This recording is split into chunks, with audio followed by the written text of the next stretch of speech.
Hi everyone. So far we have studied about male reproductive system and then female reproductive system.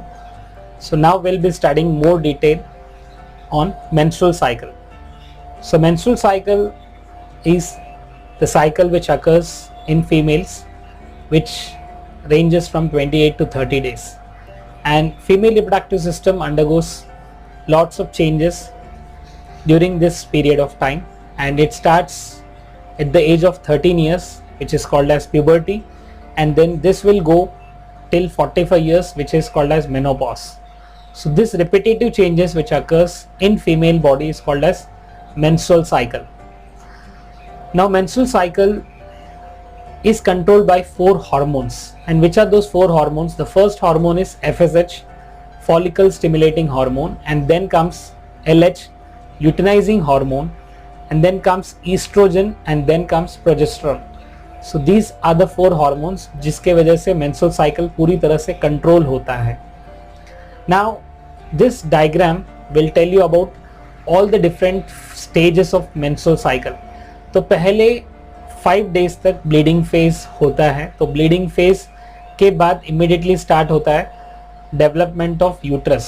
तो uterus bleeding होने के बाद, endometrium wall break होने के बाद आप देख सकते हो, सो धीरे धीरे the level, progesterone level goes up and oestrogen level also goes up. तो ऑन 14th डे, तो 14th डे को कहते हैं एग रिलीजिंग डे. तो 14th डे को FSH लेवल सबसे हाई रहता है और LH लेवल सबसे हाई रहता है. तो ये जो ब्लू लाइन आपको दिख रहा है दैट इज LH, और जो रेड लाइन दिख रहा है दिस इज कॉल्ड FSH. तो FSH फॉलिकल को स्टिमुलेट करता है और LH जो है वो ल्यूटिनाइजिंग हार्मोन है जिसके वजह से एग रिलीज होगा. And from 14th day onwards progesterone का लेवल कम होता है, एस्ट्रोजन का लेवल कम होता है.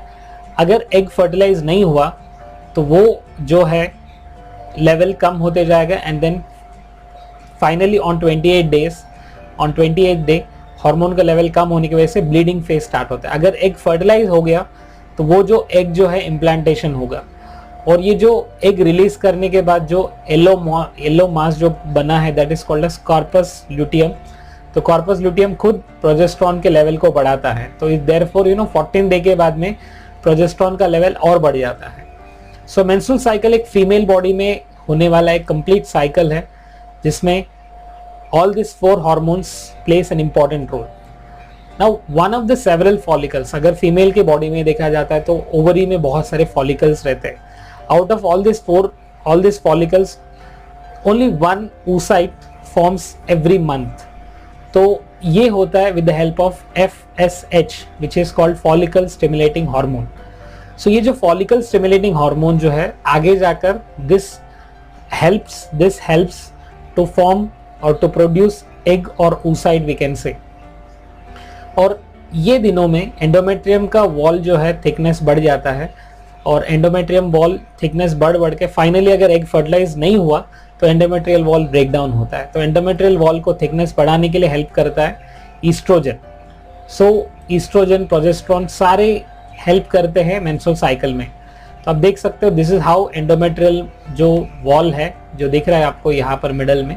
सो ये एंडोमेट्रियल वॉल का थिकनेस बढ़ जाता है, और एंडोमेट्रियल वॉल ब्रेक डाउन होने के वजह से थिक होने के बाद जैसे अगर एग फर्टिलाइज नहीं हुआ तो वो ब्रेक डाउन होके दिस विल कॉज ब्लीडिंग. तो एंडोमेट्रियल शेडिंग होता है और जिसकी वजह से ब्लीडिंग स्टार्ट होगा.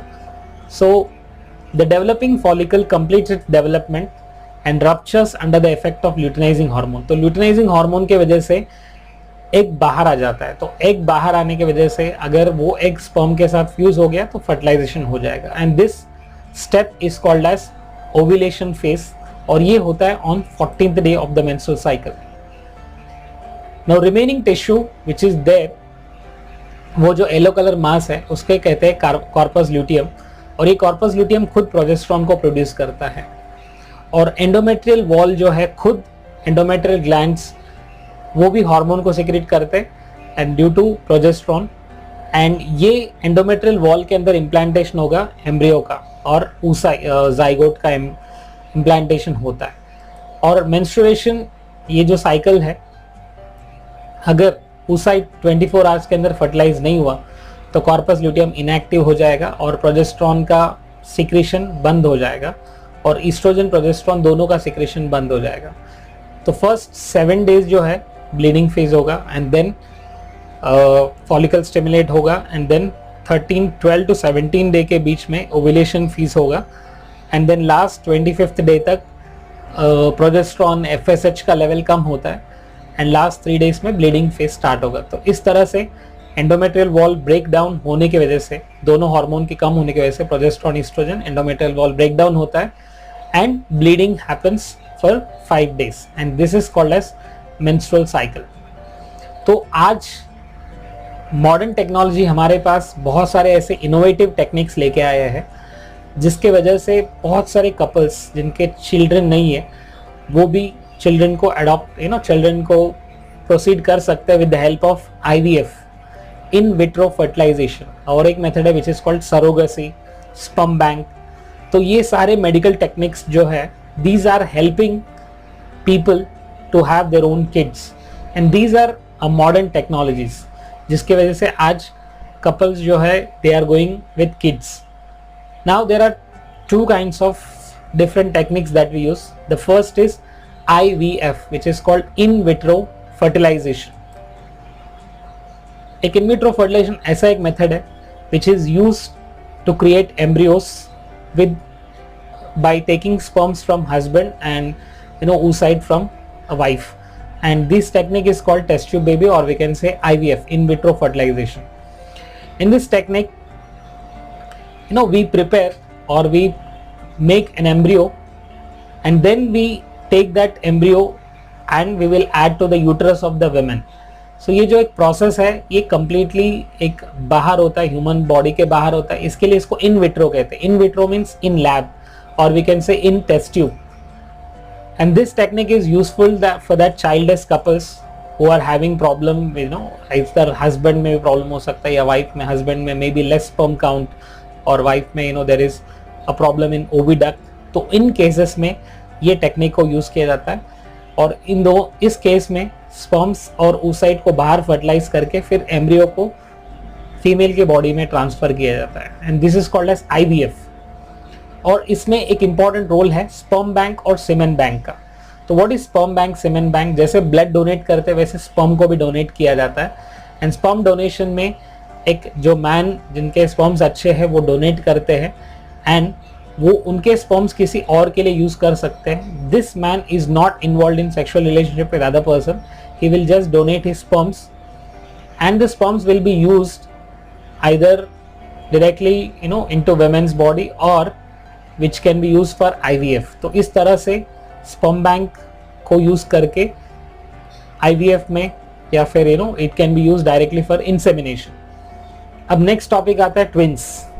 ट्विंस 2 तरह के ट्विंस होते हैं, एक मोनोजाइगोटिक और दूसरा होता है डाइजाइगोटिक। तो मोनोजाइगोटिक मतलब जिसमें 1 जाइगोट से 2 एम्ब्रियोज बनते और दोनों इंडिविजुअल बन सकते हैं and this technique is called as monozygotic और आइडेंटिकल ट्विंस कहते हैं। और दूसरा है डाइजाइगोटिक ट्विंस, इसको फ्रेटर्नल ट्विंस भी कहते हैं, और जिसमें 2 सेपरेट एग्स 2 अलग अलग स्पर्म्स के साथ फ्यूज होते हैं और दोनों अलग अलग इंडिविजुअल में डेवलप होते हैं। तो ये एक स्पर्म एक एग के साथ अगर फ्यूज हो जाता है और with in 5 days of period और वो 2 इंडिविजुअल में डेवलप होता है तो इस केस को कहते हैं हम लोग आइडेंटिकल ट्विंस या मोनोजाइगोटिक ट्विंस। और दूसरा केस होता है जिसमें 2 अलग अलग स्पर्म 2 अलग अलग एग के साथ फ्यूज होने की वजह से 2 अलग अलग प्लासेंटा बन जाता है और 2 अलग अलग एम्ब्रियोनिक सैक्स रहते हैं और इसे कहते हैं हम लोग डाइजाइगोटिक ट्विंस और we can say fraternal twins. तो आइडेंटिकल ट्विंस और फ्रेटर्नल ट्विंस 2 अलग अलग ट्विंस है। तो इसमें monozygotic twins are exactly identical होते हैं और ये जेनेटिकली सेम होते हैं। और identical twins share same placenta, दोनों के सेम प्लासेंटा होता है और ऐसे 1% प्रेगनेंसी में ऐसा होता है, मतलब 100 किड्स में एक आध केस ऐसा हो सकता है कि जिसमें मोनोजाइगोटिक ट्विंस आ सकते हैं। And due to relatively late egg split in utero mortality rate is about 50% due to cord entanglements। तो इस केस में 50% डेथ भी होने का चांस है due to late egg split. तो इस केस में 1% चांस ऐसा है कि वो मोनोजाइगोटिक ट्विंस हो सकते हैं। तो एक स्पर्म एक एग के साथ फ्यूज होगा, लेकिन फर्टिलाइजेशन होने के बाद दो अलग अलग डिवाइड होके दो अलग अलग एम्ब्रियोज बन जाते हैं, बट दोनों जेनेटिकली सेम होते हैं। और दूसरा होता है डाइजाइगोटिक ट्विंस, जिसमें दो जेनेटिकली सिमिलर हो सकते हैं या डिफरेंट भी हो सकते हैं। इसमें दो ब्रदर्स, दो सिस्टर्स, एक ब्रदर एक सिस्टर हो सकते हैं। तो जिसमें दो अलग अलग स्पर्म्स दो अलग अलग ओसाइट के साथ फ्यूज होने के बाद दो अलग अलग प्लेसेंटा बन जाता है, and then this is called as dizygotic twins. So just ये इंपॉर्टेंट डेफिनेशन है और इसका नोट्स बनाओ और इसका डेफिनेशन लिखिए। And the last part is surrogacy. What is surrogacy? See, surrogacy में क्या होता है कि ये एक इनफर्टिलिटी को ट्रीट करने वाला एक मेथड है, जिसमें oocyte को कलेक्ट किया जाता है फ्रॉम वाइफ और फ्रॉम विमेन, और उनको हस्बैंड के स्पर्म्स के साथ फ्यूज किया जाता है। But then later on this is transferred into a new lady who is having normal uterus, क्योंकि उनके वाइफ में प्रॉब्लम है कुछ, अगर यूट्रस में प्रॉब्लम है तो उनके यूट्रस में इम्प्लांटेशन नहीं करते, but they will do the same thing in other women. तो उस वुमेन को कहते हैं सरोगेट मदर। मतलब यहाँ पर जो मदर से एग लिया जाता है, she is biological mother, but ये यूट्रस जिसके यूट्रस में रहते हैं that is the mother, so surrogate mother कहते हैं। तो ये इसके लिए बहुत सारे लीगल प्रोसीडिंग्स होते हैं, उसके बेसिस पर डॉक्टर्स इसको सजेस्ट करते हैं। And the last topic is reproductive health care.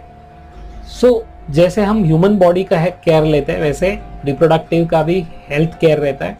इसमें सबसे पहले आता है फैमिली प्लानिंग, कि नंबर ऑफ किड्स कितने रखना है, एंड फैमिली काउंसलिंग, कौन से एज में वो रिप्रोडक्शन के लिए स्टार्ट कर सकते हैं, information regarding reproduction and everything, education, communication and services, ये सब रिप्रोडक्टिव केयर में आ जाता है। और पेरेंटल केयर कैसे लेना है बच्चों का, ये सब, और इनफर्टिलिटी को कैसे ट्रीटमेंट कर सकते हैं, और अबॉर्शन कब कर सकते हैं। तो ये सारे जो चीज़ें हैं रिप्रोडक्टिव केयर में आ जाता है। And specially there is something called as STD, sexually transmitted disease, and other reproductive health conditions भी इसमें आ जाता है। और ह्यूमन सेक्सुअल बिहेवियर कैसा होता है, सेक्सुअलिटी क्या होता है, और पेरेंट कब बन सकते हैं, और पेरेंटहुड में क्या क्या केयर लेना है, ये सारी चीज़ें इसमें समझा दिया जाता है। तो ये chapter it's all about life process, जिसमें हमने स्टार्टिंग से किया था असेक्सुअल रिप्रोडक्शन कैसा होता है, budding, binary fission, and we have studied about fragmentation, regeneration, vegetative propagation, और उसके बाद में सेक्सुअल रिप्रोडक्शन क्या होता है, प्लांट्स में कैसा होता है, एनिमल्स में कैसा होता है, और एनिमल्स में भी ह्यूमन बींग्स में मेल रिप्रोडक्टिव सिस्टम में क्या है, फीमेल रिप्रोडक्टिव सिस्टम में क्या है। And then we have also studied about how sperms forms and how oocyte forms, and then we have already studied about menstrual cycle कैसा होता है, कि कौन से हार्मोन का क्या काम है, प्रोजेस्टेरॉन, ईस्ट्रोजन। तो इनका सबसे अच्छा नोट्स बनाओ और एक माइंड मैप बनाओ, और उस माइंड मैप को बार बार रिवाइज करो, क्योंकि ये चैप्टर बायोलॉजी के चैप्टर है और जिसमें बहुत आपको रीड करने की ज़रूरत है। और इसका अगर नोट्स परफेक्टली बनाओगे तो आपको कोई प्रॉब्लम नहीं होगा। आई एम वेरी श्योर एक बार ये पढ़ लोगे तो आपको समझ में आ जाएगा, और उसको बस रिवाइज करते रहो, और इसका की मैप जो माइंड मैप बना के उसे लर्न करने की कोशिश करो, so that it would be very easy. So my dear students, please go and revise this topics, and then you can make wonders. And I am sure that आप ये notes बना रहे हो और ये लेक्चर्स बार बार रिफर करो, एंड देन सी जहाँ पर भी डाउट्स है आप उसको एक और बार देखिए, and then try to understand. Thank you so much.